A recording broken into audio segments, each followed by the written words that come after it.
বুঝলেন সেই গঙ্গার উৎপত্তি ভগবানের চরণ থেকে।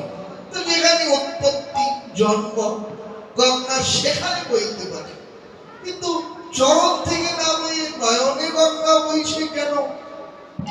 আবার ভেবে নিজেই বলেছেন, ও গঙ্গা যে গৌরের নয়ন থেকে বইছে তার কারণ আছে। কারণ কি? তার কারণ গঙ্গা উৎপত্তি হয়েছে গৌরের চরণ থেকে, আবার গঙ্গার অন্তিম আশ্রয় গৌরের চরণে।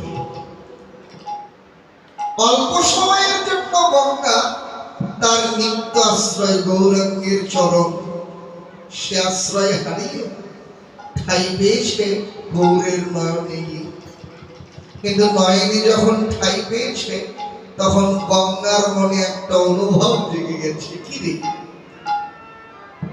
গৌরাঙ্গের নয়ন তো আমার চিরদিনের আশ্রয় নয়, এ হলো আমার অনিত্য আশ্রয়।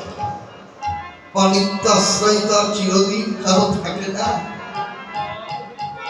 কাল পূর্ণ হওয়ার সঙ্গে সঙ্গে সবাইকে একদিন তার অনিত্য আশ্রয় হারাবেই হবে।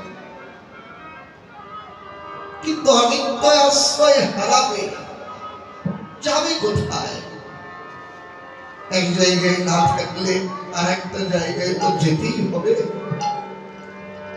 যাবে কোথায়?